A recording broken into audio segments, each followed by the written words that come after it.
ಗುರುಜಿ, ಹಿಂದಿನ ಅನೇಕ ಸಂಚಿಕೆಯಲ್ಲಿ ನೀವು ಹೇಳ್ತಾ ಇದ್ರಿ ವಿದೇಶಿ ಪ್ರಯಾಣ ಅನ್ನೋದು ಅನೇಕರ ಜಾತಕದಲ್ಲೇ ಇರುತ್ತೆ ಅಂತ.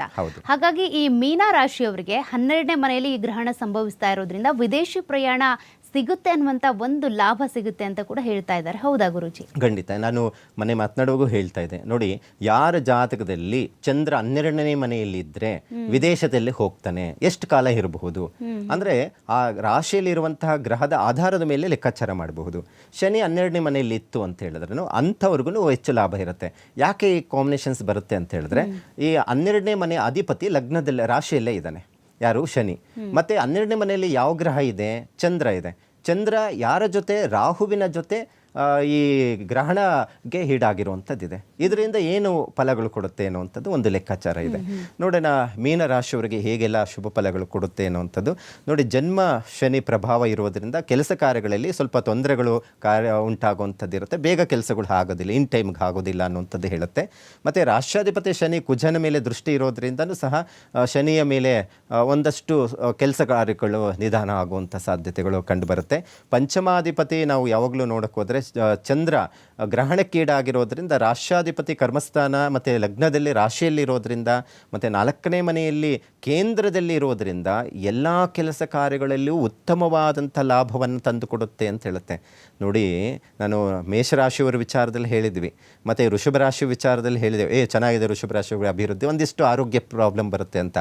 ಈ ಮೀನ ರಾಶಿಯವರೆಗೆ ಈ ಗ್ರಹಣ ಏನು ಸಂಭವಿಸ್ತಾ ಇದೆ, ಉತ್ತಮವಾದಂಥ ಅಭಿವೃದ್ಧಿಯನ್ನು ಕಾಣಬಹುದಾದಂಥದ್ದು ಸಂದರ್ಭಗಳು ಜಾಸ್ತಿ ಇದೆ. ಏನೆಲ್ಲ ಸಂದರ್ಭಗಳು? ವಿದೇಶದಲ್ಲಿ ಹೆಚ್ಚಿನ ಮಟ್ಟಿಗೆ ಕೆಲಸದ ವಿಚಾರದಲ್ಲಿ ಅನುಕೂಲ ಆಗುತ್ತೆ. ಹೈಯರ್ ಎಜುಕೇಷನ್ ವಿಚಾರದಲ್ಲಿ ಏನಾದರೂ ಪ್ರಯತ್ನ ಮಾಡ್ತಾ ಇದ್ದೀರಾ, ಮಕ್ಕಳು ನೆಕ್ಸ್ಟ್ ಇಯರ್ ಹೋಗಬೇಕು, ಒಳ್ಳೆಯ ಸ್ಕೂಲ್ ಕಾಲೇಜ್ ನೋಡಬೇಕು ಅನ್ನೋಂಥವ್ರು ಯಾರಿದ್ದಾರೆ ಅವ್ರಿಗೂ ಉತ್ತಮವಾದಂಥದ್ದು ಲಾಭ ಇರುತ್ತೆ. ನನಗೆ ವಿದೇಶ ಯಾವುದೇ ಎಜುಕೇಷನ್ ಆಗಲಿ ಕೆಲಸ ಇಲ್ಲಪ್ಪ, ನಾನು ಸ್ವದೇಶದಲ್ಲೇ ಇರೋದು ಅಂತ ನೀವು ಅಂದ್ಕೊಂಡ್ರೇನು, ನೀವೇನಾದರೂ ವಿದೇಶದಲ್ಲಿ ಏನಾದರೂ ಪ್ರಯಾಣ ಮಾಡುವಂಥದ್ದು, ಯಾವುದಂದ್ರೆ ಕೆಲವೊಂದೆಲ್ಲ ನೋಡಲಿಕ್ಕಾದರೂ ಹೋಗುವಂಥದ್ದು ಸಂದರ್ಭಗಳು ಕೂಡ ಬರುವಂಥದ್ದು ಇರುತ್ತೆ ಅಂತ ಹೇಳಬಹುದಾಗಿದೆ. ಯಾಕಂತ ಹೇಳಿದ್ರೆ ಅಲ್ಲಿ ಏನಾಗುತ್ತೆ, ಚಂದ್ರ 12 ಮನೆಯಲ್ಲಿ ರಾಹುವಿನ ಜೊತೆ ಇದ್ದರೆ ಚಂಚಲ ಮನಸ್ಸು, ಎಲ್ಲ ಬೇರೆ ಕಡೆ ಹೋಗೋಣ, ವಿದೇಶದಲ್ಲಿ ಹೋಗಿ ಒಂದಷ್ಟು ದಿನ ಇರೋಣ, ಮಗಳಿದ್ದಾಳೆ ಅಥವಾ ಇನ್ಯಾರೋ ಇದ್ದಾರೆ ಅನ್ನೋ ಭಾವನೆಯಲ್ಲಿ ಹೋಗುವಂಥ ಸಾಧ್ಯತೆ ಇರುತ್ತೆ. ಮತ್ತು ಅದ್ರ ಜೊತೆಗೆ ರಾಷ್ಟ್ರಾಧಿಪತಿ ಮತ್ತು ಶನಿಯ ಲಗ್ನದಲ್ಲೇ ಇರೋದ್ರಿಂದ ಒಂದಷ್ಟು ಅಭಿವೃದ್ಧಿ ಇರುವಂಥದ್ದು ಕೇಂದ್ರದಲ್ಲಿ ನಾವು ನೋಡ್ತೀವಿ. ಕೇಂದ್ರದಲ್ಲಿ ಯಾವುದೇ ಗ್ರಹಗಳು ಇದ್ದಾಗ ಅದರ ಫಲಗಳು ಹೇಗಿರುತ್ತೆ ಅನ್ನುವಂಥದ್ದು ಇರುತ್ತೆ.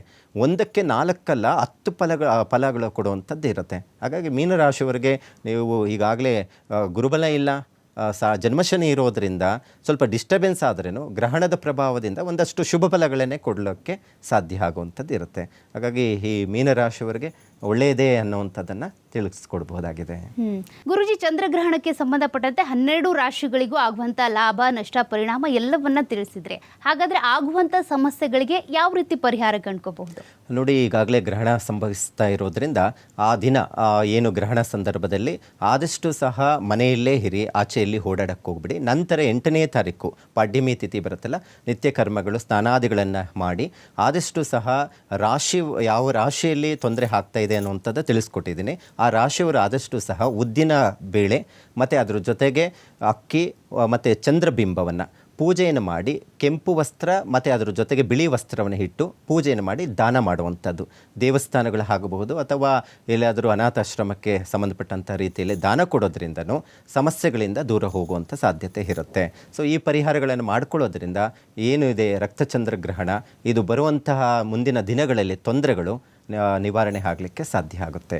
ಗುರೂಜಿ, ಇವತ್ತಿನ ರಕ್ತಚಂದ್ರ ವಿಶೇಷ ಕಾರ್ಯಕ್ರಮದಲ್ಲಿ ಈ ಒಂದು ಚಂದ್ರಗ್ರಹಣದಿಂದ ಆಗುವಂಥ ಲಾಭಗಳೇನು, ನಷ್ಟಗಳೇನು, 12 ರಾಶಿಯವರ ಮೇಲೆ ಏನೆಲ್ಲ ಪರಿಣಾಮಗಳನ್ನ ಬೀರುತ್ತೆ, ಇದೆಲ್ಲದರ ಬಗ್ಗೆ ಕೂಡ ಸಂಪೂರ್ಣ ಮಾಹಿತಿಯನ್ನು ತಿಳಿಸ್ಕೊಟ್ರಿ. ಧನ್ಯವಾದ ಗುರೂಜಿ. ಹರೇ ಶ್ರೀನಿವಾಸ.